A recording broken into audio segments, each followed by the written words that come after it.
How's that for a slice of fried gold? You think this is a fucking costume? This is a way of life. I'll be back. Just a flesh wound. I'm not gonna hurt you. I'm just gonna bash your brains. Take your sticking paws off me, you damn dirty ape! I'm sorry, Dave. I'm afraid I can't do that. It's alive! It's alive! It's alive! I guess everyone's entitled to one good scare, huh? Okay, well, I guess we'll just get started. I don't know. I feel nervous for some reason, so I'm like, oh, am I ready to talk about this? Well, I think I am. Are you just nervous to talk about the movie because we're gonna fight? Are we gonna fight about it? I don't think we're gonna fight. I don't know. Yeah, we don't Maybe we'll fight. have some things to argue about, but I don't think we're gonna. Well, let's find out. Let's just find out right now. Well, hello and welcome to Cinema Shock, the show that digs deep into the stories behind your favorite cult and genre movies. I'm one of your hosts, Gary Horne. Hey, I'm your other host, Justin Bishop. And I'm Todd A. Davis, and I spent the last 3 hours trying to explain Inland Empire to my wife. She thinks I'm in a cult now. Thank you, Cinema Shock. And thank you, dear listeners, for joining us for the final episodes covering the cinematic work of David Lynch in our series titled David Lynch, Between Two Worlds. I think you might be looking at the old version of the notes, Gary. Oh, I think I am. You removed Todd's part. Yes, because Todd, as you may have noticed by now, dear listeners, Todd's not here today. So we might as well get that out of the way. Todd is not here. And I know what you're thinking. Inland Empire finally broke Todd's brain. That's what you're thinking, right? That's what I was thinking, yeah. It's been on the brink for weeks now. We had a bit of reprieve with the straight story, and then there was Mulholland Drive, and the fissure began to widen, and now Todd has passed away. R.I.P. Todd. No, Todd is actually performing at a comedy festival today. So that's the less fun reason for why he's not here, that he is recording at a comedy festival today that he forgot to tell us about. I think that because he's not having to talk about this movie, he's going to be even better at comedy than he's ever been. He's going to be filled with so much joy. So maybe it's for the best. So yes, no writer comedians on the episode today. Just these two dumb idiots talking about a movie that I think it's safe to say Todd would have absolutely hated. We could get that out of the way right now. If you want Todd's opinion, he hated it for sure. I'm not even sure if he watched it before when I last talked to him, I said, "Have you seen Inland Empire yet?" And he was like, "Well, I've watched some of it." And so I guess he was like watching it in bits and pieces, just as David Lynch intended. The man who doesn't even allow chapter stops on his DVDs. Just watch it on an iPhone while you're at it, Todd. Jesus. Yeah, he said he was like, I started it yesterday or something. And I was like, oh, well, it's not going to make more sense breaking it up over days. I feel like that's going to make it worse. Right. You're going to forget where you are at any given time. I mean, you do that over the course of watching the movie. I already felt like it was days by the time I had finished. Yeah, it's a long movie. Hey, it's a long movie. I'm glad we got that joke out of the way. Yeah, there we go. I feel like Todd would have made that joke, so that was in memory of Todd A. Davis. All right, so after Mulholland Drive, David Lynch didn't make another feature film for 5 years, but it wasn't because he had stopped creating. He was just finding new ways to get the ideas out of his head and into the world.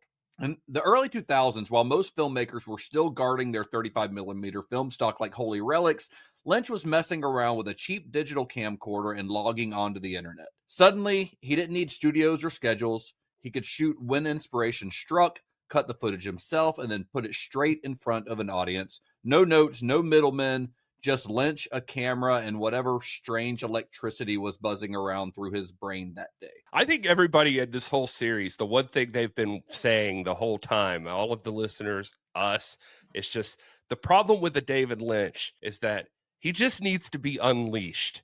Like if he could just have full creative freedom. Just let him cook. Just let the man cook. Right.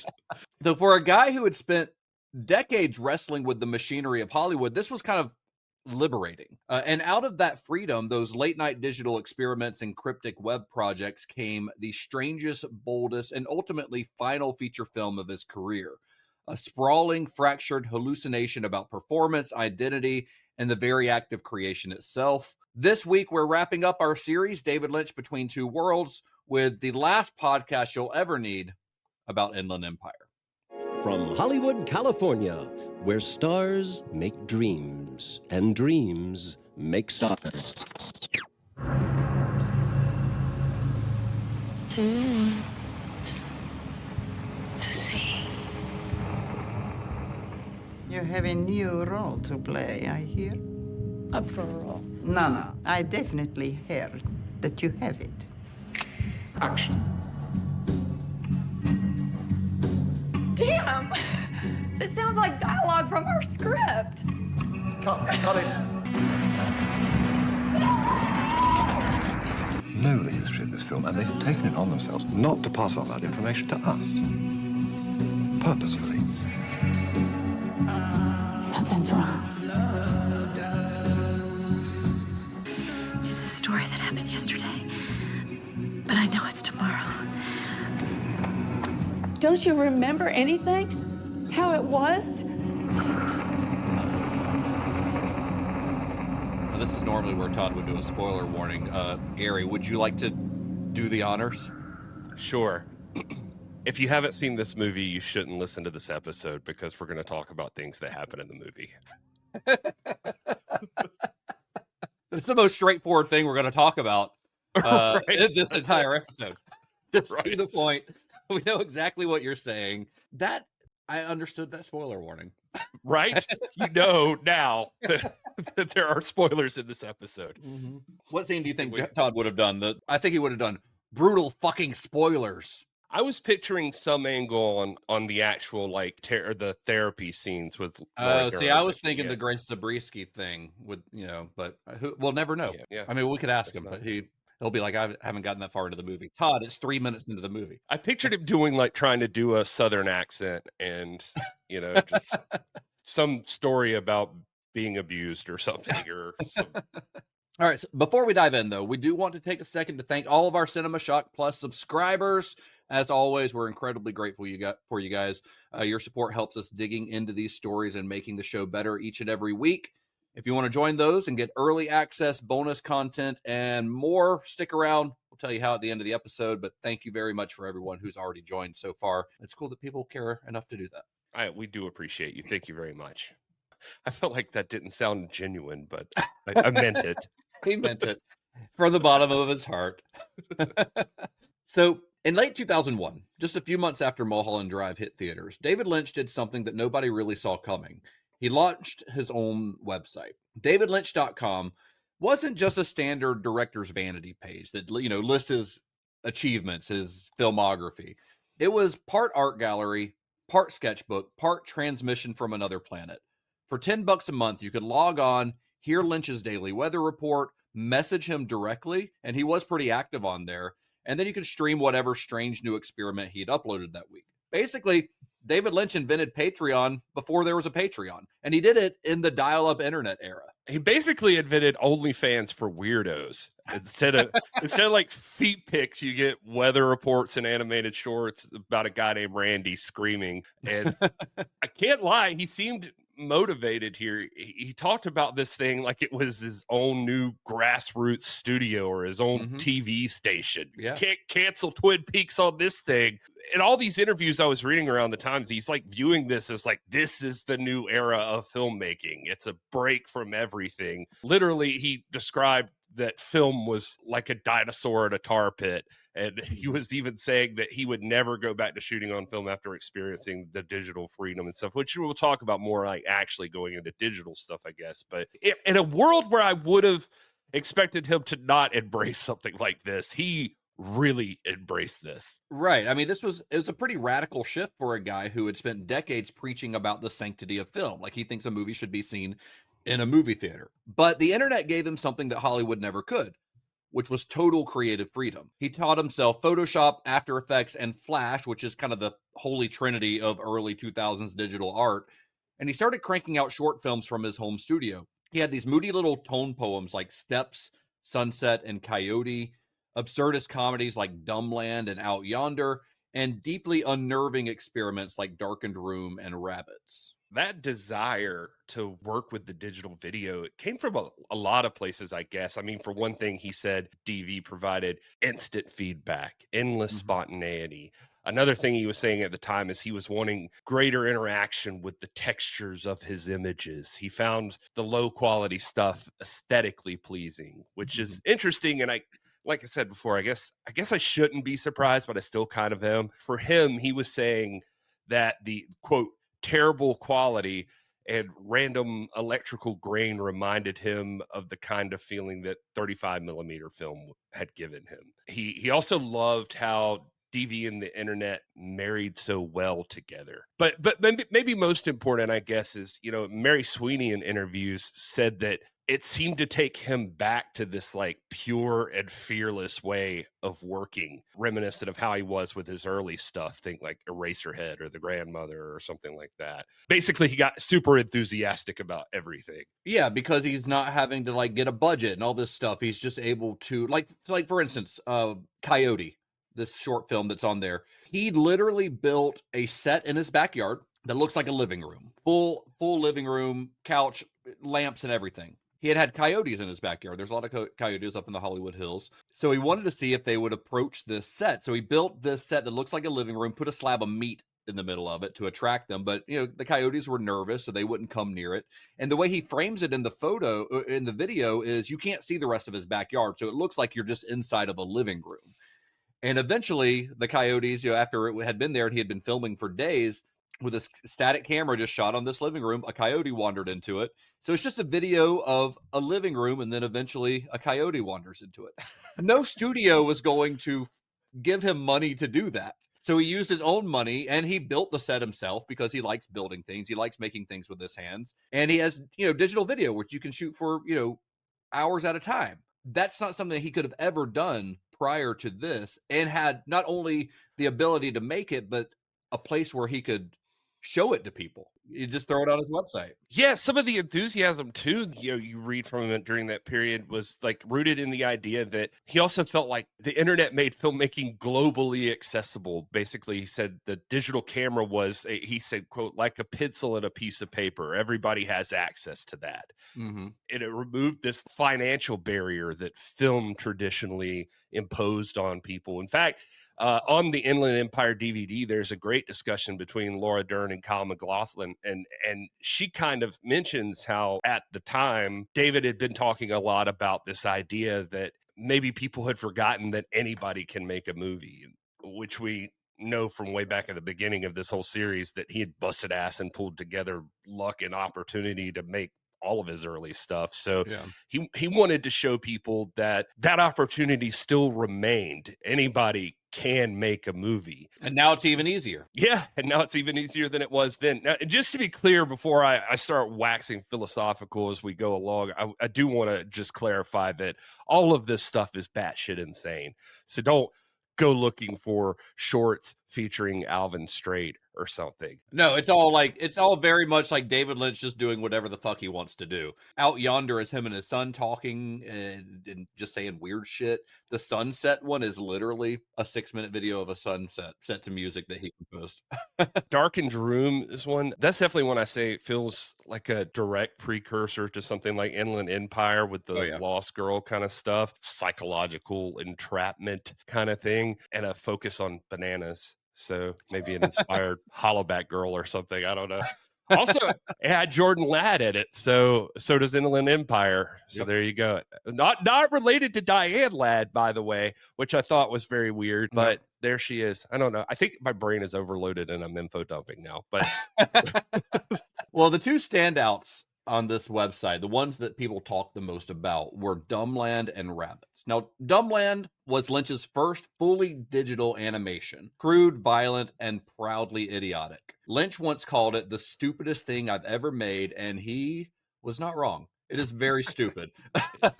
Across 8 shorts, it follows a loudmouth dope named Randy, his son Sparky, who's also kind of an idiot, and his perpetually exasperated wife. Now, imagine Beavis and Butthead if it had night terrors. I feel like if this had come out on Adult Swim a few years later, it would have been like, it would have had killer rating. Oh, and don't forget Randy's neighbor. He's a one-armed duck fucker. Yeah. Fun fact, Randy's son Sparky is named after Lynch's dog at the time. Yeah, So, Sparky. Well, that yeah. sounds more like a dog name than a human child. Right. But Dumbland is like very dumb. There's a lot of like farting. There's a lot of cussing. If you haven't seen it, it is a white background with characters animated in black outlines. Like that's all it is. There's nothing fancy about it. It looks really shitty, but it's pretty funny if you like fart jokes. I do. I mean, who doesn't? Even David Lynch, renowned artist and genius David Lynch, clearly likes fart jokes because he puts a lot of them into this thing.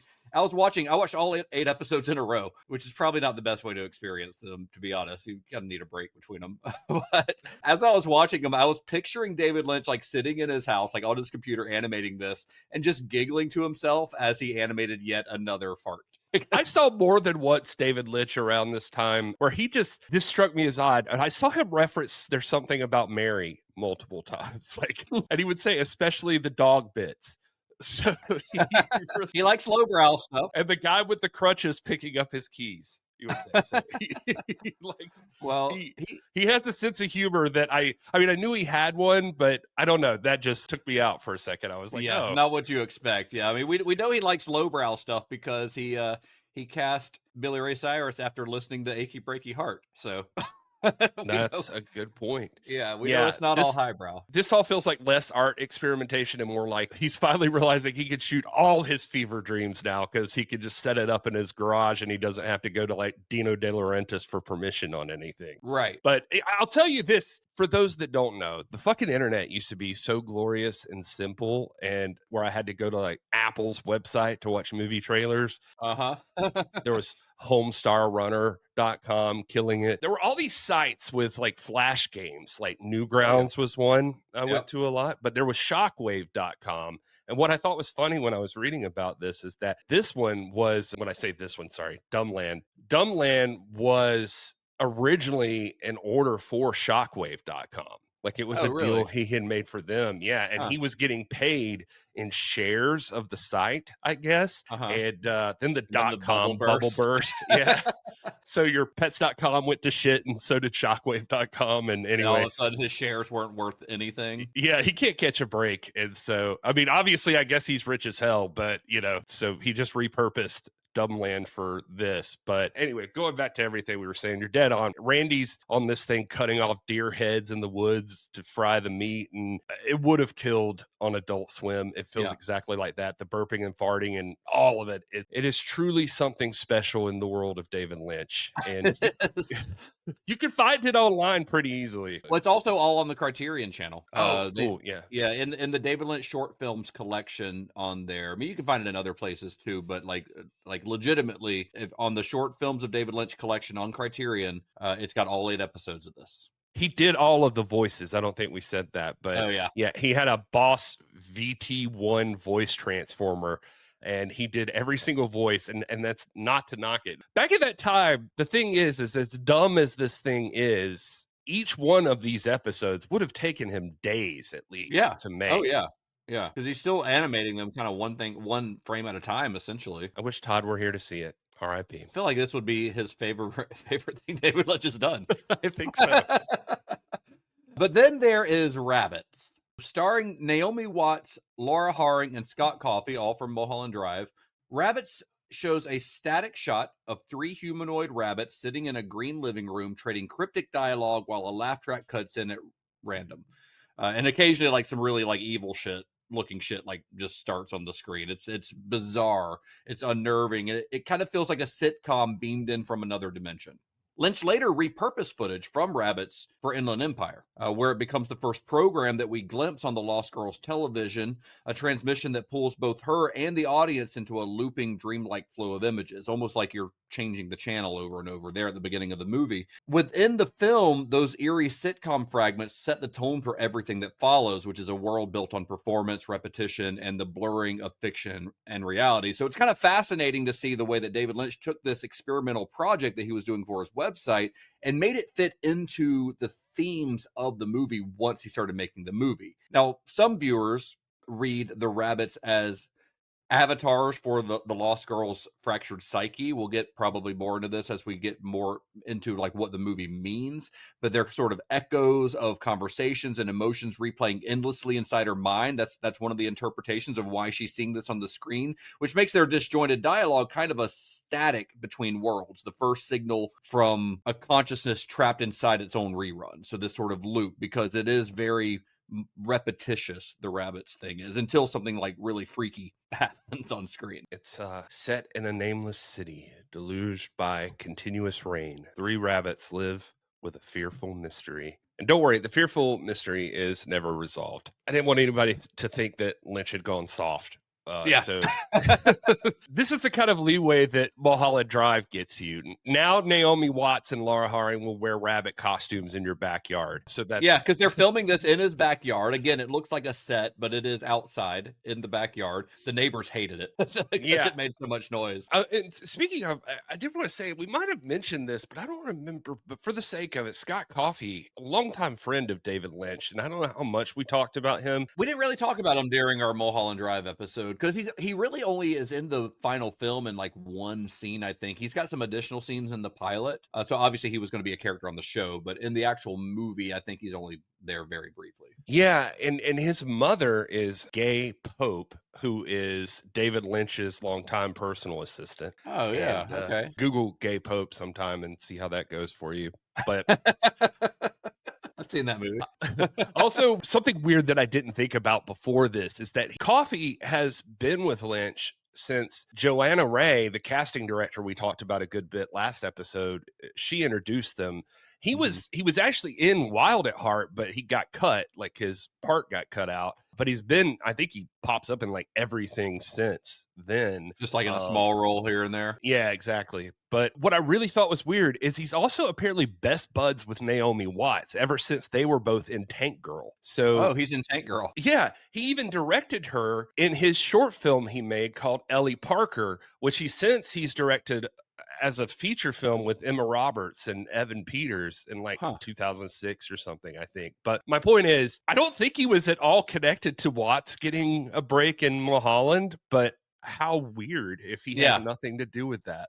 Like they know each other from back in Tank Girl. Yeah. That's wild. Anyway, yeah, you mentioned this, but my favorite part about Rabbits is that it was canceled because his neighbors complained to the city about the noise, the late night filming occurring in his backyard when they were doing this. And he was thwarted by the most Lynch thing imaginable, the neighbor calling the city council because the HOA. The ambient dread radiating from his sitcom set was too loud after 10 p.m. You can beat the studios, David, but you can't stop the HOA. So it's weird as fuck. And if you didn't see it, like Justin mentioned, you do an Inland Empire, and that's really what it's like. Yeah, I mean, he's using exact footage from that in the movie. I mean, there's a little bit of reshot footage where we see them from a different angle in Inland Empire, but most of what you see is stuff that was on the website. I remember reading stories with Naomi Watts talking about it, where she had a hard time seeing in that rabbit head because you can't see her face. It's her voice, but you can't see her face. And Laura Dern, too, who's claustrophobic, hated wearing it, but she did it because they're friends with David Lynch. They wanted to help him out with this project or whatever. But even Naomi Watts was like, David, can somebody else just wear this and I do the voice later on? You're not going to be able to see me. And he's like, no, Naomi, it has to be you. So he was like insistent. And then there was one episode that they filmed, which is a little harder to find because the rest of these, I think there were like 8 or 9 of them total initially that were uploaded to the website, but now they've been compiled into longer ones on the David Lynch YouTube, which is called David Lynch Theater. 4 episodes, runs about 42, 43 minutes. Some of them are like 15 minutes long, so it'll combine like 3 of them into one video on YouTube. But there was one where I guess Laura Dern wasn't available, and he got Rebecca Del Rio in there in the rabbit costume, and that one's really hard to find. I guess it's maybe a thing with her estate or something to where the rights to it aren't as easy. I don't know, but hers is not on the David Lynch YouTube. It's just that one you have to like really hunt for. I guess we should also mention Lynch, at this time too. And when his site was getting announced, he had planned a series on there. It was called Axon In to follow rabbits, and it was never released on the site, I don't think. But it seems, I mean, that's obviously that's a precursor because that's like the first thing you even hear said in Inland Empire. Right? Yeah. So it was supposed to be some kind of like 9-episode mystery series that just like it got announced and then never happened for some reason. Well, this website also became a home for Lynch's music, another creative rabbit hole that he was starting to fall down, and even merchandise. Of course, he had a merch store. It's the internet. You could buy posters. Of course, you could buy coffee mugs. You're David Lynch. You got to sell coffee mugs. And for a while, it was the only place that you could buy legit DVDs of Eraserhead and Lynch's short films, because Lynch still owned the rights to those himself at the time. And I actually had those copies of Eraserhead and the short films. Oh, nice. I bought them from his website. I wish I still had them, because I bet they're collector's items now. I don't know what happened to them. I think I got rid of them when they finally came out on Blu-ray, but they were in these like big oversized boxes. They were like 12 by 12 boxes, like the size of a record, but thicker. They were like probably 2 or 3 inches thick. It had a box, and it had a book in there that was like that same 12 by 12, and you take that out, and it's got the DVD kind of like lodged in the middle of this giant box. So they were kind of weird to store on the shelf with your other DVDs and stuff. But yeah, I did have both of those at one point. I wish that I had been more into him when all this was going on. It sounds really cool that he was doing this whole thing, and he was viewing it kind of as his like a little mini studio for himself, and so the subscriber revenue is going to be able to help fund creation of new content, new experiments for what he's doing. Yeah, I mean, that was the idea, was that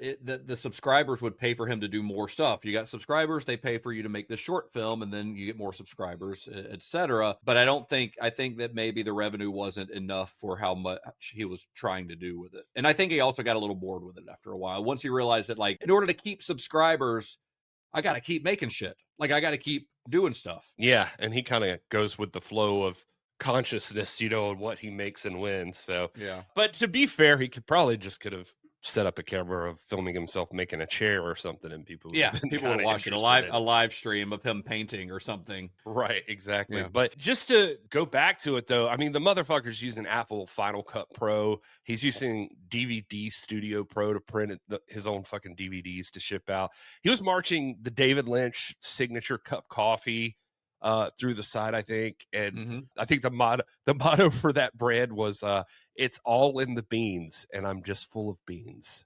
Which is a line from Inland Empire. Yeah, weird. Justin Theroux says it. So anyway, what's your fucking excuse for not making shit? Because this guy's just doing everything. He's an entrepreneur. And, I saw one interview with Peter Deming as well, the director of photography that's been around. He said that Lynch was like became obsessed and was like, and his exact quote was, he was very enamored with becoming a small self-contained unit and had a whole do-it-yourself situation. So he didn't need anybody else but him to do this thing. And looking back, DavidLynch.com kind of feels like the missing link between Mulholland Drive and Inland Empire. It's where Lynch learned to shoot digitally, edit on his own, and work without anyone looking over his shoulder. Those web shorts and all those little experimental things he was making, they weren't just detours. They were the rough sketches for what would eventually become his final masterpiece.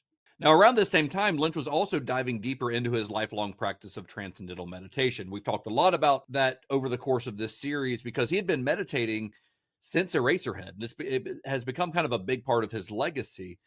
But most of that time, like he kind of kept it to himself. He didn't talk about it a lot in public early on, at least not until the early 2000s when he began working more closely with the Maharishi Mahesh Yogi, which is the guy who, I don't think invented is the right term, but the guy who essentially wrote down what transcendental meditation is. He was the head of that movement, and there had been some controversy with him in the 70s and stuff, even with the Beatles and things like that going to meet him. So yeah, I was going to mention he was kind of the yogi to the stars there for a while or something. So yeah, the Beatles famously were like hooking up with him. Yeah, and David Lynch got to go practice with him personally in the early 2000s. So he began working a lot closer with transcendental meditation after that, and by 2005 he had gone all in, founding the David Lynch Foundation, which their goal was to bring meditation to students and at-risk communities.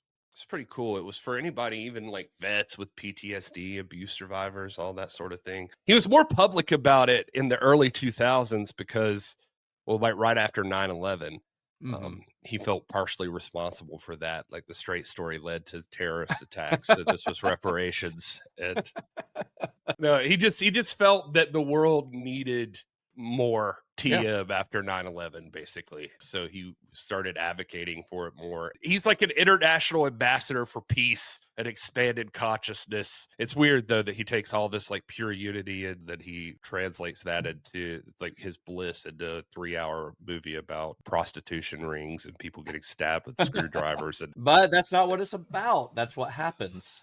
There's a difference there. Inland Empire is what happens when you catch the big fish and it's a severed head covered in ants. We've talked about his woo-woo before. Wait, that makes it sound like I'm talking about his penis. Which I think we probably also talked about at some point. I mean, the meditation.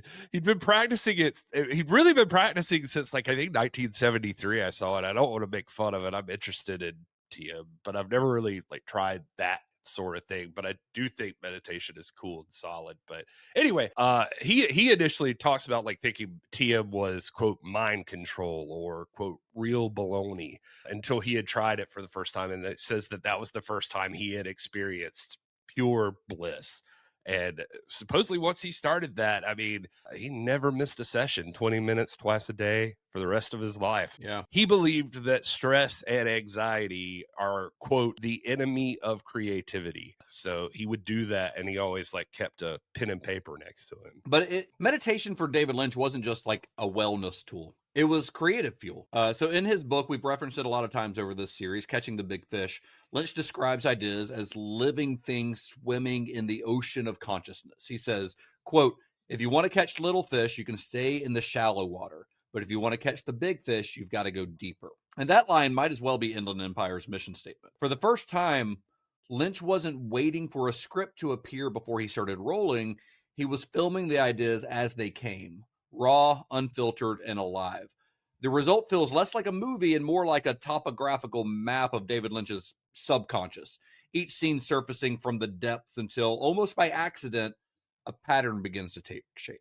I like to think of the guy that might have been out there trying to catch the big fish, and the fish they caught was like minions. Hey, you know what?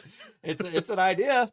It's made them a lot of money. No, I mean, if they're all just out there floating around. That's one of those ideas, floating in the unified consciousness of humanity, was King Bob. And for the record, I called it crazy earlier, but this ocean he's fishing in, it's not entirely crazy. Like, physics has the unified field theory, which I think Albert Einstein coined.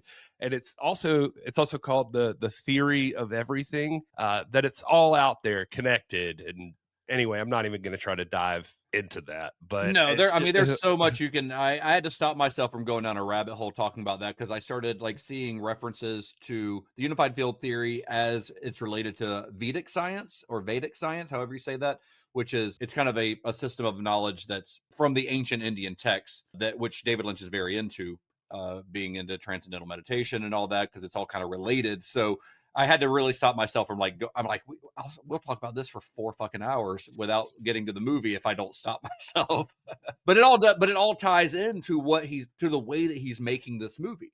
Oh yeah, it's him explaining his artistic choices. I guess I was just saying it's not just him saying it. It's like he was aware of that, the unified field, that whole thing. Mm-hmm. You have to respect a guy who tells his actors to suffer through 40-minute takes in a rabbit suit. Then they ask what they're doing, and he just like smiles and says, "Oh, don't worry, it's all unified at the level of the superstring, just like the Vedas predicted." Metaphysical justification for not having a script. But the script is out there. It's just not written yet. It's just not written yet. The fucking unified field is the reason this movie got made. I think technically, if we take that to its logical extreme, this movie's existence is your fault, listener. You did this. If you were alive in 2006. Energy can neither be created nor destroyed, Justin. So their energy was still out there. Yeah, their energy that they are now was still there. It's all of our fault. Yeah. Well, the initial spark for the film came when Lynch ran into Laura Dern, his Blue Velvet and Wild at Heart muse, who had just moved into his neighborhood. She moved back into town, and they hadn't worked together in years, but they ran into each other out in the street. And as soon as they reconnected, the old creative chemistry kicked in. They're both like at the same exact time. They're like, oh, we got to work together again. So Lynch goes home. He grabs the yellow legal pad. It's after their initial meeting. And he started writing. And what poured out was a 14-page monologue. A dark, funny, deeply disturbing confession from a Southern woman haunted by abuse, violence, and guilt. Yeah, I don't know that they'd ever lost touch completely. He talked about her and stuff, always as like one of the all-time great actresses. And he considered her family, I think I saw him say. And so anyway, in almost every interview about this thing, he says the same thing. Quote, in the beginning, there was no Inland Empire, no idea of a feature. All there was an idea for a scene. That's it. She says it all started, with the phone call. You want to come over and experiment? I bet that line always works with the ladies. So I do respect that he also had to talk to her agent about it, though, beforehand. So, like, apparently Fred Spector, her agent, like, they got on the phone, and then Fred Spector's like, how much are you going to pay her to do this? And he told him that he said, I'm going to pay her the standard internet rate of $100. And so Fred Spector said, okay, fine. I'm going to pin the $10 check I get from this to my wall. So, David Lynch is revolutionizing film and minimum wage. So a couple weeks after they met, he writes down this monologue, and they meet at his house. They film this scene on a makeshift set in Lynch's art studio using the same consumer-grade digital camcorder that he'd been experimenting with online. Dern memorized the entire piece, 14 pages of straight dialogue, and nailed it in a single sitting. They only stopped twice. They stopped once because an airplane flew overhead, and another time to reload the camera. But that was it. Basically, they did 2 45-minute takes, and they were done. I really wish there was a way to see that footage, like the whole thing. I mean, obviously, it's a lot of it, not the full, I think they shot like 71 minutes of total footage. There are big chunks of it in the movie, but I would love to see just like the entire thing. I just think it would be really cool to see what it looks like. It's impressive. I'll give you that. But imagine being Eric Carey, who was the poor PA who Lynch made sit across from Laura Dern and had to it was just his only direction was maintain eye contact. Yeah. While a world-class actress yells at you about unhinged shit. Yeah. So what a trooper that guy must have been. He was getting paid. That was part of his job description. When you go to work for David Lynch as an assistant, that is part of your job description. Whatever weird shit he decides to do that day, you're helping him out. Credit to Dern, because 14 pages doesn't feel like a monologue. That feels like it's a fucking one-woman show. And so most people in Hollywood probably need like 6 months to get ready for that. And then she just like shows up and does it before lunch. So good for her. Yeah. And when Lynch went back and watched the footage, he realized that he hadn't just captured a performance. He'd cracked open a new way of working. This wasn't just a short film. He saw it, and it felt like the beginning of a whole new world, an idea taking shape in real time. That one afternoon became the seed that became Inland Empire. What a gross way to word that. You're thinking sperm. I'm thinking like a tree. Okay. I'm thinking like an acorn that becomes a mighty oak. You're thinking of jizz. Yeah, that's usually the case. Most of the time. This whole thing sounds like David Lynch's big fish is trapping Laura Dern in his garage and planting seeds. So that's a horror movie all on its own. That's a different movie. But he does say this one scene was the key to everything. And for what it's worth, Dern says she found this ability to shoot continuous long takes extremely freeing, because it allowed her to stay true to the emotion and the mood of the moment without having to like cut and reset. Yeah. Supposedly right after this, so then she leaves and he's like sitting, I think in his painting studio. I think it was like Scott Coffey and Gay Pope or something. They were there, but like he's like smoking a cigarette, and then he just turns to Gay and is like, they said his eyes just like lit up, and he's like, what if this was a movie? So that was like the genesis of it right there. Nice. Well, as the project grew, Lynch started inviting other actors into the fold. Alongside Laura Dern, he brought back Justin Theroux, returning from Mulholland Drive, as well as longtime collaborator Harry Dean Stanton, giving a very funny performance, I think. Only a few scenes, but he's pretty hilarious in this. And then Jeremy Irons signed on to play a director making a movie within the movie, On High and Blue Tomorrows, where Dern's character is cast as the lead.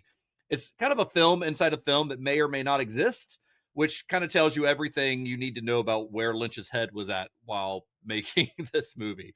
It's layers upon layers in this movie. Yeah, I think I saw this reminded me that I remember Irons in one interview said that Lynch called him and said, "I'm making a film. I don't know what it is. I don't know what it's about. I don't have Do you want to be in it?" Yeah, do you want to be in it? And Irons, to his credit, just said, "Of course, David." Yeah. How do you say no to David Lynch? Honestly, if you're free, so he just signs on with zero info. Yeah. And then there's the rest of the ensemble, a mix of recognizable faces and honestly total surprises, especially if you don't look at the cast list before you start watching this movie. There's Julia Ormond. There's Twin Peaks' Grace Zabriskie. Mary Steenburgen shows up. William H. Macy shows up. Terry Crews shows up, oddly enough. And Diane Ladd, who unfortunately passed away this week as we're recording this. That's Laura Dern's real-life mom. She had been in Wild at Heart as well, of course. But they all pop up throughout the movie in small roles. Macy's part is literally just one scene as a TV announcer. So like Diane Ladd's character plays a talk show host, and he's her TV announcer. He's her what was that guy's name on the Tonight Show? Ed. Oh yeah, Ed Sullivan. Not Ed Sullivan. No. You're right. Ed McMahon. It's Ed McMahon. Ed McMahon. It's like William H. Macy is doing that for her show. So it's literally like him on screen in like a recording booth for 20 seconds. And then William H. Macy is never seen again in the entire film. But I will say that scene with William H. Macy, I think it's what he says in that scene is important, because his line is, he's announcing the show and he says, filmed in Hollywood, California, where stars make dreams and dreams make stars. And that feels like one of those coded phrases that Lynch loves to hide in plain sight, like the scene in Lost Highway. I like to remember the things the way I remember. Like one of those things that's sort of a throwaway soundbite that also doubles as a thesis statement. Like the dream factory that creates identities, consumes them, spits them back out as illusion. Like it's all in that one little line, and that's sort of what the movie is about. And then casting someone as recognizable as William H. Macy to say it, he's like the Hollywood everyman. Everybody, even if you don't know his name, you know William H. Macy. It makes it hit a little bit harder because you're going to remember it. You're going to remember that line because it was like William H. Macy saying it. So it's kind of Lynch tipping his hand a little bit, giving us a moment of clarity before plunging us into the insanity that's going to follow after this. Okay. I did want to bring up that too, the Terry Crews story. You just reminded me of that just as we're talking about this. But he, because what would he have been known for at this time? Like he was on like Everybody Hates Chris or White Chicks or something. Was Idiocracy out yet? I don't even know. I can't remember what year that came out, but 2000, same year as this. So maybe not at the time they were filming. Yeah. In his autobiography, apparently he tells the story that like his agent calls him and is like, David Lynch wants to see you. And he shows up and Lynch just stares at him for a while. And it doesn't say anything. It's just like looking at him. And he just finally, he goes, Terry, I just like your face. You've got an interesting face. And so he was hired on the spot. That's nice. David Lynch and his vibes. Just right there. I know you texted me when you were watching it the other night. Shocked to see Terry Crews, because I think you weren't quite sure if it was actually Terry Crews or just a guy who looked like Terry Crews. I just kept seeing him, and maybe this is credit to that story because I kept seeing it. And I was like, I would, because the girl's talking, but like I keep looking past her too to see like Terry. Because for most of the scene, he's just sitting there. He's just sitting there. Yeah. And I was like, finally, I was like, that's like poor man's Terry Crews back there. That's crazy. And then I like looked up IMDb and I'm like, shit, that was Terry Crews playing a poor man. It is a little shocking to see him, especially now after like Brooklyn Nine-Nine and all that. Like he's a lot more famous now than he was then. I do want to talk a little bit about Grace Zabriskie and Mary Steenburgen very, very quickly, because their appearances, they're credited as Visitor 1 and Visitor 2. One's at the very beginning of the film and one is kind of towards the end, sort of bookending it. They both pop in as sort of like cosmic messengers. They're never really seen again. Zabriskie is in really one of the first like actual scenes in the film. She knocks on Nikki's door with this unnerving kind of feel to her, asking questions that sound like riddles and setting everything into motion. And it feels like, I don't know, it feels like she's opening a door a little bit. And I'll talk a little bit more about this later, about what I think she's talking about during that scene, because it ties into something I want to talk about later. But then you've got Mary Steenburgen, who is more of a mirror to that scene. She sort of sets the climax into motion, giving Nikki the information that she needs to bring this whole affair to an end. So they're sort of like, it's almost like they're conjured up from some other reality, like a Bob or like the cowboy in Mulholland Drive. You know, it feels like they've popped in from somewhere else and they know a little bit more than everyone else knows. I don't know why I didn't think more about it, honestly. Like you saying that makes me think that you're right. Yes, that there's more to it than I gave credit for. I think my problem is there's just so much going on in this movie. Yeah, there's a lot. So I forgot to go back to certain parts. Yeah. And rethink why was that there? Yeah, and both of them, you know, like Mary Steenburgen and Zabriskie, like they're just should have thought of them, because you'd expect more out of them. Because they're known. Yeah. Right. But maybe that's it. Just like you said with William H. Macy, like they're used because they deliver some pivotal piece of information. Maybe. Yeah, and Lynch knows that the audience is going to he's playing with audience expectations, because he knows that the audience is going to recognize them. They're not just some random unknown person coming in. They are someone that people are going to see pop up on screen, and something's going to click in their brain going, oh, I know who that is.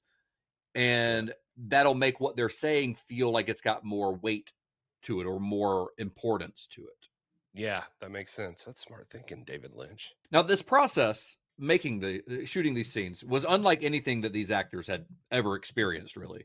They would basically show up on set, get a few freshly typed pages of dialogue, and have no idea how it connected to anything else. It became almost a running joke among the cast, everyone trying to figure out what movie they were in. Like, what the hell are we making here? Here I was just thinking, how hard must that be? Like the filming of this thing spanning the amount of time that it does, and there's no actual script. You're just getting handed pages before shooting, and here we are. I feel it's just interesting that this is the kind of trust that David Lynch has earned, that even he would straight up tell you at the time that he wasn't sure how everything would relate. But you got Laura Dern over here calling it freeing to work like this, and Justin Theroux's calling him this great conductor, and everybody's just like, I think I've mentioned this kind of in Mulholland too, maybe just how the actors, like his actors, just know to just deal with it. Like, this is where we're at. mean, you really do have to trust him, because also as an actor, you don't know what your like character arc is supposed to be. Like, where are we in the story? But granted, you know, once the final film was composed, you still never really know where you are in the story at a lot of times, because it jumps through time and it jumps all over the place. So I guess it doesn't really matter in the long run. But as an actor, you know, those are questions that you're asking. Theroux later on, you know, in interviews, he admitted that he couldn't begin to explain what Inland Empire was about, like while they were making it. And Dern has said that for a lot of the shoot, she didn't really know who she was playing. She just trusted Lynch, followed his lead, and hoped that he would tell her when she was facing in the right direction. Okay, Justin, in this scene, you're a guy who gets stabbed to death in an alley, and I'm going to scrape the cheese and pepperoni off a piece of pizza, and I'm going to smear it on your chest. And forget the craft. Just stand still and let me do this. Trust the vision. That is an actual thing that happened, by the way. I know.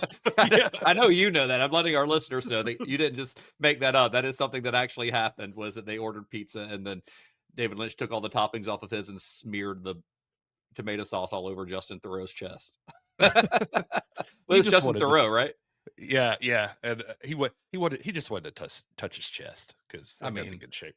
So. Yeah, he is. In an interview with the Village Voice, Theroux said, quote, "You're so used to directors who have a clear idea of what they want, but with David, you have to be flexible enough to trust him. I couldn't possibly tell you what this film's about, and at this point, I don't know that he could. It's become sort of a pastime. Laura and I sit around on the set, and we're just trying to figure out what's happening." So, like, and Laura Dern later, at, like, the Venice premiere, I saw something with her, and she was just saying that she wasn't sure what it's about. She's hoping that the final cut's going to help her learn more. I guess she sees it for the first time. Right.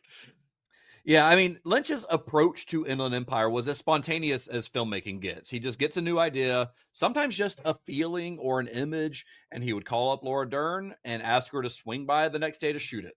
They'd film a monologue, a confrontation, or a surreal little vignette. Now, a lot of these were shot in his backyard. Some were shot in random little locations around Los Angeles. When he needed something more contained, he'd build a quick set inside his painting studio, and then they'd start rolling. Like, it's very, very DIY at this point. He described the process this way in a 2005 interview. So this is while the movie was still forming, before it was out. He says, quote, "I've never worked on a project in this way before. I don't know exactly how it will unfold. I write the thing scene by scene, and much of it is shot, and I don't have much of a clue where it will end. It's a risk, but I have this feeling that because all things are unified, this idea over here in that room will somehow relate to that idea over there in the pink room." The spontaneous process doesn't seem like it was very fast at all.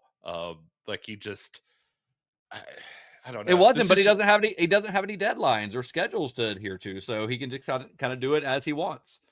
Yeah, no, it's so interesting to me. But back to the theory of everything, I guess. In catching the big fish, he says, this is from him in that book: if there is a unified field, there must be a unity between a red Christmas tree bulb and this man from Poland who came in wearing those strange glasses. It's interesting to see how these unrelated things live together. How do they relate when they seem so far apart? It conjures up a third thing that almost unifies those first two. There's an ocean of unity, and all the separate things float on it. I think, of course, even in your own dream logic, sometimes things tie together in your own brain, but for an outsider, they're still going to be very, what the fuck are you talking about, dude? Yeah, how are these two things related? Yeah. Well, even the crew kind of learned to stop asking questions. There's a great story about producer Jeremy Alter, who got a request from Lynch one time. I think Laura Dern told this story in an interview with NPR, where Jeremy Alter got this request from Lynch saying, all right, it sounds like a shopping list from an insane person. He says, I need 6 black dancers, including one who can sing, a blonde Eurasian with a monkey on her shoulder, a lumberjack sawing wood, Natasha Kinski, a tattooed person, Penny Bell, who was some kind of meditation instructor, Domini, the ex-foreign legionnaire, I guess that's someone he knew, Laura Haring in her Mulholland Drive outfit, and a beautiful one-legged girl. So when Alter asked Laura Dern, she's like, is he serious? Is he like pulling my leg? She just laughed and said, you're on a David Lynch movie, dude. Just sit back and enjoy the ride. And to Alter's credit, later that afternoon, they were rolling camera with every single thing that David Lynch had asked for, including Natasha Kinski and Laura Haring. Laura Dern's just like, stop trying to make it make sense. Just go to the monkey store. Yeah. Like, the idea that you can call central casting and ask, do you have a one-legged lumberjack with a chimpanzee or something? Great.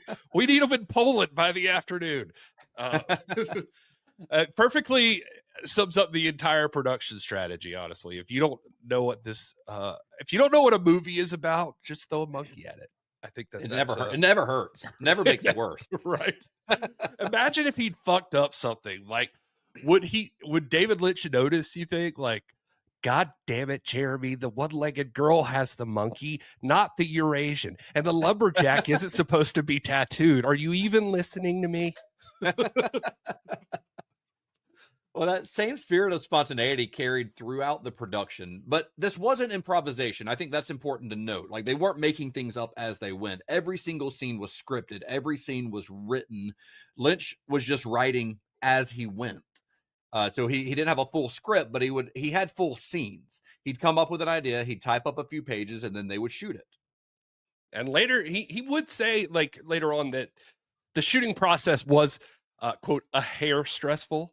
At times he would say that it was like being out there in a boat trying to get the idea for a paddle. That's a good analogy. And one of the movie's most haunting sequences, this is another one of those that just, it was fueled by spontaneity. Dern's character dies from or dies, I guess you could put dies in quotes there. I guess we'll talk about that. But Laura Dern's character dies from a stab wound on a grimy Hollywood Boulevard sidewalk, surrounded by 3 homeless onlookers, played by McDudely, Terry Crews, who we've already talked about, and a woman named Helena Chase. Now, Chase was not an actress. She actually lived in one of the houses that they'd been filming in, and Lynch just decided, he liked her vibe and thought she belonged in this scene. What a good right place, right time kind of story. She's just like in her kitchen or something, like looking out the window. They're just like, perfect. You look like you're in despair. Come out here on the sidewalk. But that's part of Lynch's spontaneous method for sure. Like, I feel like we've seen this over and over again. Well, remember, on Fire Walk with Me, he saw that woman on the side of the road who had the funny walk and had his assistant pull over and get her information. And then a couple days later, they're shooting with her in the trailer park with Harry Dean Stanton, where she's like yelling about her turning on her goddamn water. And it was just a person that he saw out on the street and wanted them in the movie. Yeah, I mean, good for him. He's got the vibe thing down. That's what he does. Now, this scene with the 3 homeless people, it's one of my favorite scenes in the movie because it's so weird. It's so bizarre. And the dialogue between Chase and McDudely, who also, McDudely does show up in Twin Peaks: The Return in a small role as well. So she comes back into the Lynch fold. The dialogue is so memorable. It's very, very funny. And also the way that they deliver it is really funny because Chase, as an untrained actress, just has a strange way of delivering her dialogue. And McDudely clearly does not speak English very well. But there's something there's something affectionate about it, like the way that Lynch shoots her. It's just very, very Lynchian. I mean, this whole movie is, but there's something about this scene as like a little short film, as a little vignette that feels very, very purely Lynchian. But it also kind of plays into the themes of the film. These 3 people, they seem real. We see Nikki stumble down the real Hollywood Boulevard where they were shooting before collapsing in front of them. But then by the end of the scene, it's revealed that they're actors in a movie that Nikki is making. So it's like one of these scenes that kind of blurs the lines. It's one of many examples where we're not sure what's real and what's not. There's stories within stories within stories. And this scene, we literally see the camera pull back and film Laura Dern dying on the sidewalk. And we think she's really dying. And then it's just a scene in a movie. And all of a sudden, Jeremy Irons is back in the movie. But these 3 people, the 3 homeless people, especially the 2 women, they almost function like a Greek chorus. They kind of give a voice to the lost girls of this world that Lynch returns to over and over in this film. Women who have been used up and discarded or simply forgotten. That's a major theme throughout this entire film. And these 2 women definitely embody that. This scene connects Nikki's personal nightmare into something more communal.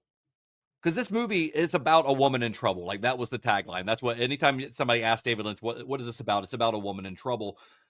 But it's really about women in trouble.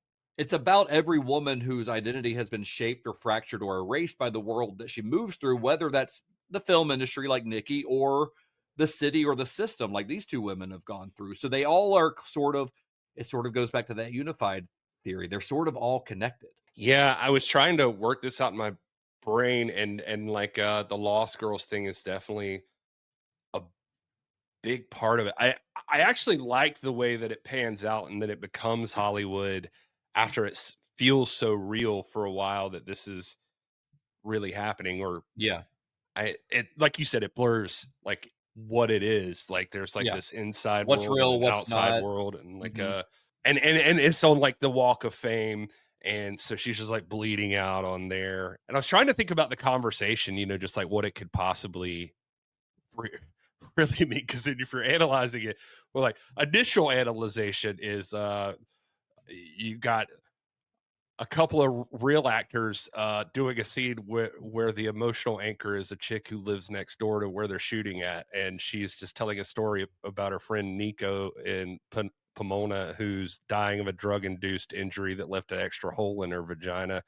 And there's a lot to unpack there. Yeah. I think Lynch is trying to tell you how to feel sorrow, but also letting you know that yes, you can take a bus from Hollywood Boulevard to Pomona. Yeah, So, you gotta use the subway too. But yeah,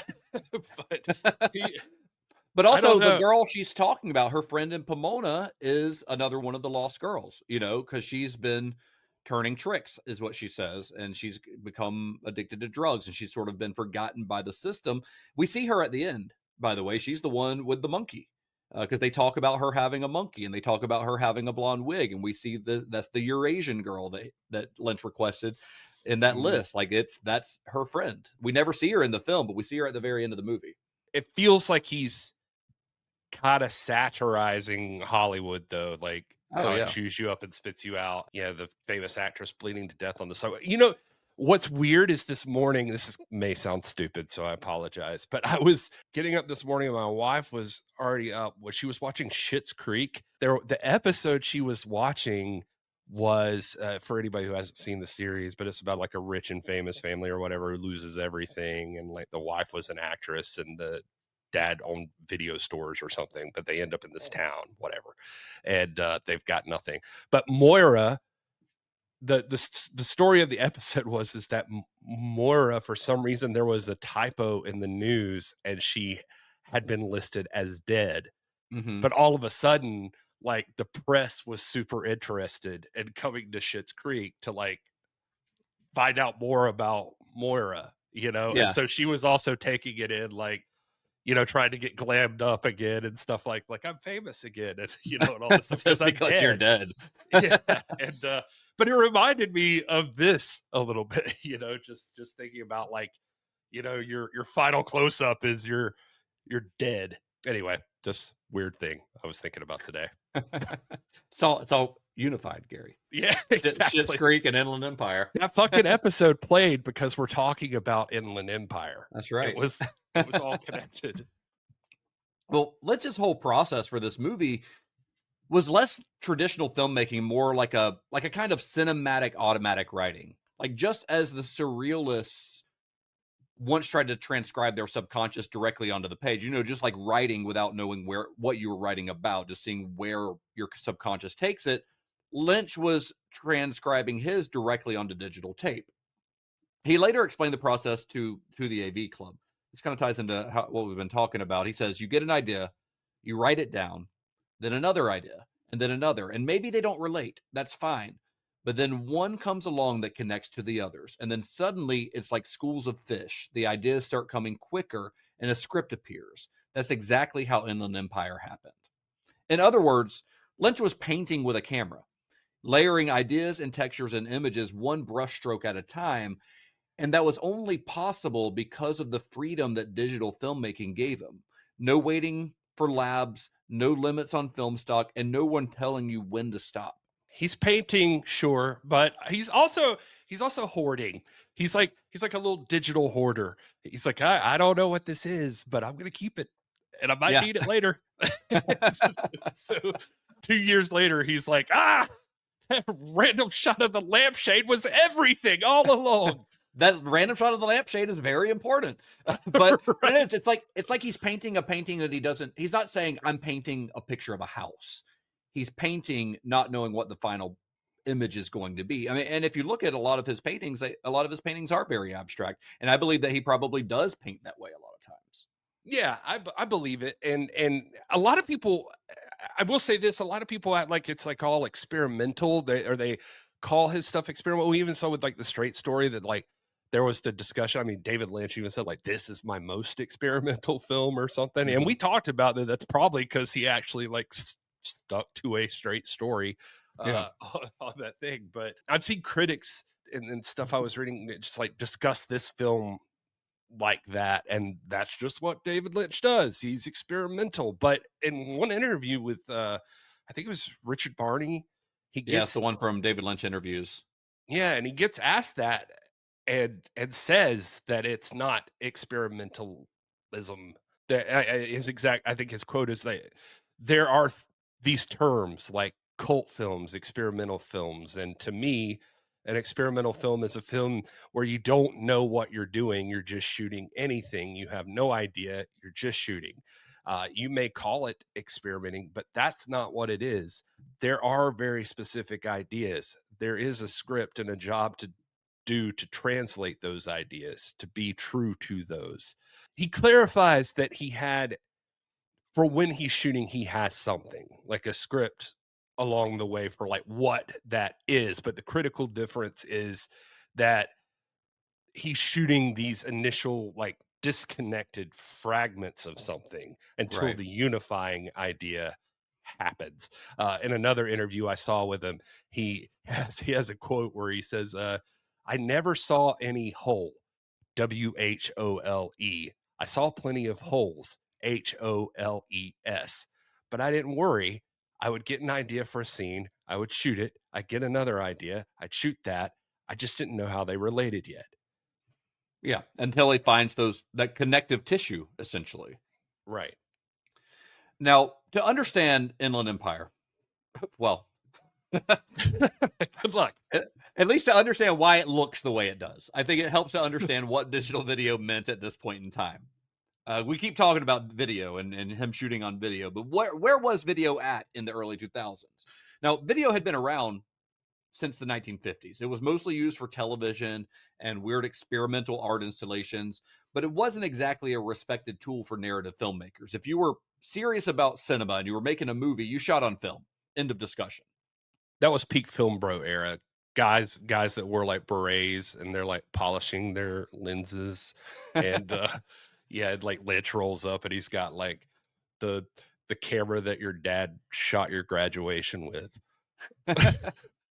Well, Lynch's first brush with video came way back in 1974 while he was still at the American Film Institute. We told this story in our very first episode of our first Lynch series, but the school had asked cinematographer Freddie Helms, to test 2 new video stocks.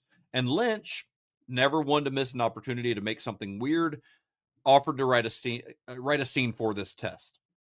And the result was a short film called The Amputee, which featured Catherine Coulson, the future log lady of Twin Peaks, as a woman writing a letter while a nurse tends to her leg wound. It's a very strange little short film. They filmed it twice, one on each video stock, just to compare the quality. That's what the assignment was. But for Lynch, the test was revelatory. The electronic image didn't look anything like film. It had this strange artificial texture that really fascinated him. That's one of the 2 stocks, if I remember right, like Elms was testing was like faulty or whatever. So then it had like the ghosting artifact or something like that in it. So like the AFI people were like, the technicians are like, this is a failure or something ruined or something. But like Lynch sees something like that as like alive and weird. And he becomes obsessed with how it could fail in like a beautiful way that like film typically wouldn't. That seems like the aesthetic he's trying to chase. I still also love that this is supposed to be like a test of the film, and he comes back with like this amputated leg movie. Yeah.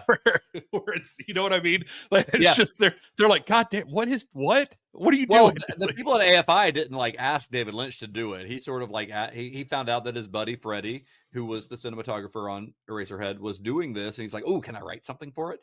And then AFI sees the final product, and they're like, "Did you fucking let Lynch help you with this?" That's basically how it went down. They're like, what was Lynch involved? Like, this feels like Lynch was involved. Right. Well, by the late 90s, that strange ghostly image of digital had gone portable. MiniDV cameras were suddenly affordable and everywhere, turning digital filmmaking into a new frontier for anyone with a story, a half-decent eye, and preferably a circuit city in their town. In Europe, Thomas Vinterberg and Lars von Trier were using the Dogma 95 movement with films like The Celebration to strip filmmaking down to its rawest, most immediate form. In the US, the Blair Witch Project showed that digital video could create a kind of realism that felt dangerous, like you were watching something that you weren't supposed to see. And this digital wave of the 90s split filmmakers into 2 camps. There were those who saw digital as a cheap stand-in for film, and those who saw it as its own artistic language. Lynch was firmly in the latter camp. Where others saw a technical compromise, he saw new textures, new rhythms, and a chance to make images that felt alive in a way that film never could. And Lynch had fallen hard for this camera called the Sony DSR PD150, a compact MiniDV camcorder that cost about $4,000, roughly the price of a single lens for a 35 millimeter film camera. And for a guy used to wrangling Panavisions and full crews, it must have felt like holding freedom in his hands. You don't have to worry about film stock. You don't have to worry about reloading and resetting. No lab costs, no waiting around for the labs to process your film. He could just roll for as long as he wanted, whenever inspiration struck. The sky's the limit with digital, he said. Film is like a dinosaur in a tar pit. I love film, but I'd die if I had to work like that again. Unlike other filmmakers who use digital to mimic the look of film, Lynch really leaned into the medium's flaws, those blown out whites, the smeary shadows, the jittery motion, because they matched the unstable psychology of the world that he was building. Yeah, like one of the flaws of, or I say flaw like with quotes around it, like a flaw that they exploit with like the PD150 is the autofocus in low light. Like it doesn't, where he could have manually focused, but I saw places where he talked about just like liking that aspect of it, where we would all look at that and be like, fuck, I can't get it. It won't focus. And he's like calling it like it's breathing or hunting. And so like trying to find like Laura Dern's face in the dark or something, Yeah. And that it makes it like a living image or something. And it's just like, it's just interesting to see how he takes that kind of stuff. He sees like this value in something everybody else would be like, oh, I just screwed this up. Right. Now, for contrast, Zodiac, which we've talked about on the show, that was released barely a year after Inland Empire. It was also shot digitally, but on ultra clean, high definition cameras designed to look indistinguishable from film. So Lynch could have done that. It wasn't a matter of the technology not existing yet. He didn't want to do that. Inland Empire wasn't meant to look pristine. It was meant to look possessed, like something taped over an old home movie and then just left to rot. Fincher wanted Zodiac to be like a perfect photograph, and Lynch wanted Inland Empire to look like a cursed object you just found in a dead person's basement. Yeah, it's like this is what I imagine. We talked in our last episode about how he got offered the chance to direct The Ring. Like, I feel like this is like the video of The Ring that somebody took the video from The Ring and then taped their home movies over it. That would have been, actually, now that you say that, that would have been the best part of The Ring, was what David Lynch came up with for the cursed video. The video. Oh, yeah. Oh, yeah. That would have been great. So, Gary, I wanted to ask you, like, because one of the big divisive points about this film when people start talking about it is the look of it. So what do you think about the look of the film? I mean, it's obviously... It throws you for a loop after seeing, beautiful films like Lost Highway and Mulholland Drive and how great they look. I mean, this is a vastly different experience. Yeah, it's it takes a minute, honestly, because you kind of have to, because it automatically screams cheap, like you're used to, I don't know. My best example would be like renting a video back in the day or something, and you get, I don't know, like a trauma movie or something. I was about to say like trauma, like Redneck Zombies or something, and which you're was like shot on video. Yeah, and you're like, oh, what the fuck? Like this is as cheap as it gets, and so it takes you a minute to adjust for that, and so the fact that he's going for that when he could do anything is just interesting. But I think after a while you get used to it. Yeah, you just get used to it. I didn't notice it as much anymore. Yeah, I felt the same way. I feel like you notice it a lot more in the first like maybe 30-40 minutes of the film, and then you just kind of forget to think about it. You just kind of are absorbed into the world of the film, and it's not even an issue. Now, there are things that you notice about it, but by that point you're sort of so used to the look of it that you kind of take those things as Lynch intended, as intentional flaws. Maybe if you'd been following along on like davidlynch.com or something, then you're just thinking, God, he's like my dad getting a new pressure washer or something. Right. It's just like, I just need to use this on everything. Or honestly, a dad in the 90s getting a camcorder. Right, exactly. I mean, I understand why the MiniDV aesthetic can be off-putting to people. It is, technically it's ugly. It's grainy. It's blurry sometimes. It's a look that we associate more with home movies or pornography than what we've come to expect from a regular movie. So there's something really sort of dirty feeling about it, especially, when you think about this as someone coming from someone whose previous work has been so beautifully filmed, like his movies look so good. But I do think that the aesthetic works in the film's favor. There's a way that the lens of this camera distorts the human face, especially in those grotesque close-ups that we get of several characters, but especially Nikki. I think it sort of forces us into Nikki's perspective. Like we feel her disorientation rather than just observe it. It's one of the many ways I think that the film forces us into the same mindset as its characters, because it just doesn't feel right. There's something that feels wrong about this reality. That's a good point. Yeah. So up until this point, Lynch had mostly been funding the film shoot himself. Like he had a few investors here and there, but they were more like when somebody invests in an artist to help them make a painting, but they don't expect anything back. I don't know what you call that, but like they weren't like getting a percentage back. Like he had friends who would put money into it, but it's mostly coming out of his own pocket up to this point. Or from the money, I guess, coming from DavidLynch.com. But it was only after the project was well underway that Lynch called his old backers at Studio Canal.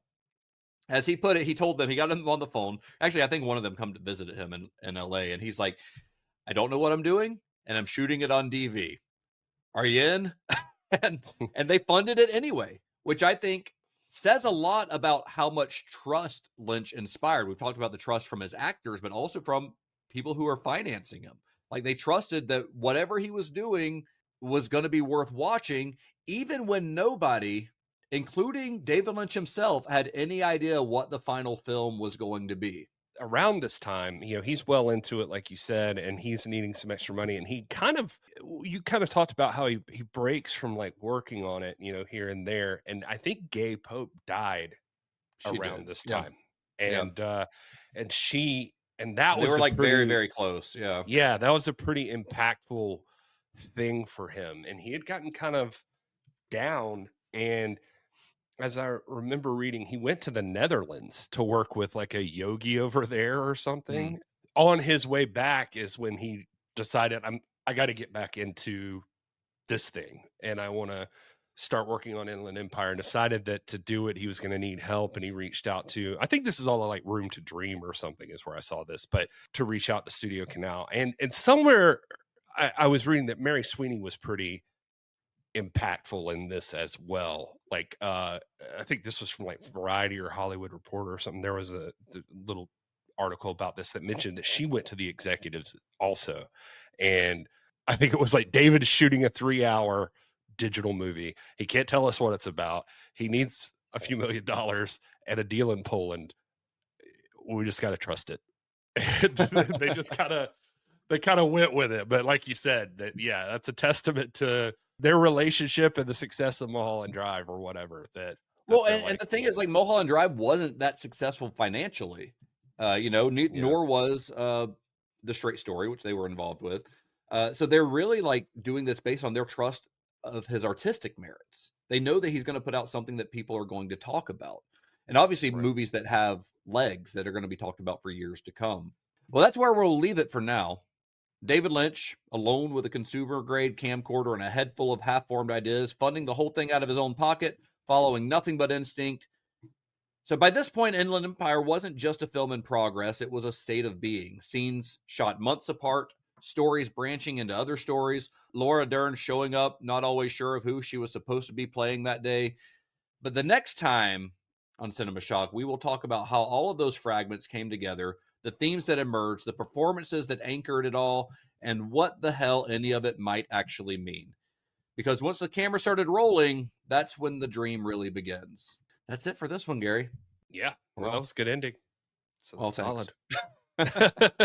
If you dig what we're doing here, you can help us keep the lights on and get a whole bunch of bonus stuff exclusive content. We've got more coming down the line that we'll be releasing, including some more David Lynch stuff we'll talk about in our next episode. But if you want to help us out with all of that, join Cinema Shock Plus. Members get early access to episodes, extended and uncut versions of the show, and full access to our exclusive Fire Shock With Me series, which is our complete deep dive into Twin Peaks. We've already done seasons 1 and 2. That means y'all know what's coming next. You'll also snag merch discounts. You'll get access to our members-only Discord, where you can hang out and talk movies with us. Discord is, of course, always open to everybody, but there's a VIP lounge in there that is exclusive to Cinema Shock Plus subscribers. It's a good time. If you want to join, head to cinemashock.net/plus, or if you hit the link in the show notes, it's in there as well. We would love to have you. We'll give you a shout out here on the show. Yeah, come hang out with us and be our best friends and help us keep doing this and not feeling like complete losers when we do. Well, I think that's enough for this week. We'll get back to the story of an Inland Empire next week. Until then, Gary, where can you be found on the internet? I am at This Is Gary Horne. I'm at Justin_Bishop. Find the show at cinema_shock or at cinemashock.net. And until next time, may the wings of liberty never lose a feather. And be excellent to each other. No, nobody. No Johnny. I saw you looking around. I was like, yeah. I was looking for the keys. Where the Johnny. fuck are the keys? Johnny.